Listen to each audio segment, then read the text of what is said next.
Sometimes the fates conspire to bring about a coincidence that almost seems serendipitous. And I really think that's what we have this week. As we move from the topic of food, which is one of life's basics, to another one of life's basics, which is political life, we are experiencing a big change in our political system. Our topic for the next couple of weeks is how can we bridge the differences that divide us? I don't need to tell you that our nation today is polarized in a way that really hasn't been seen, certainly since the Vietnam War of the 1960s, and perhaps even since the Civil War of the 1860s.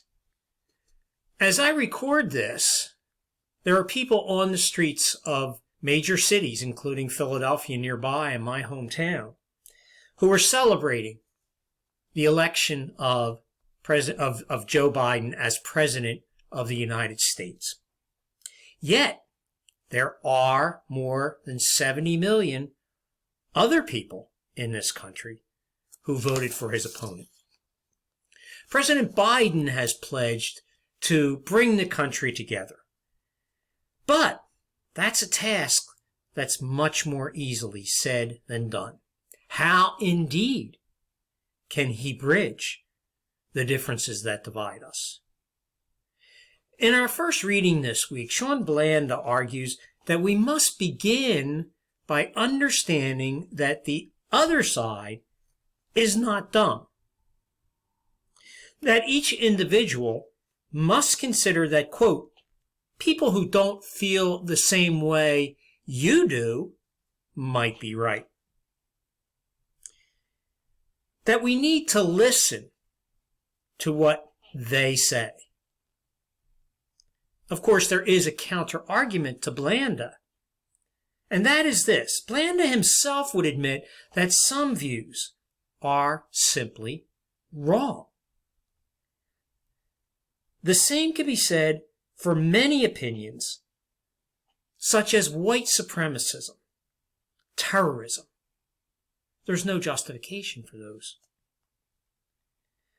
The same can be said for many other opinions that lack any reasonable evidence but are based on fake news or faulty evidence or sometimes no evidence at all.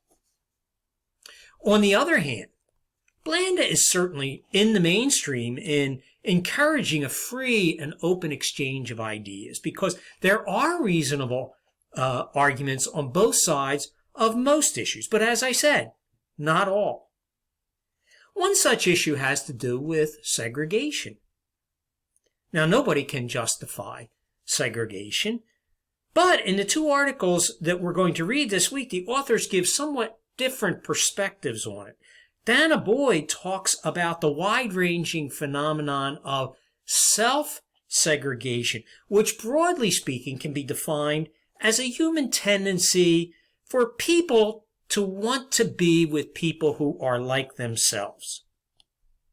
She concludes that as a nation, we have to work harder to overcome this tendency. Gabriela Moro, on the other hand, presents the arguments for and against one type of self-segregation, which is found on many college campuses, minority clubs.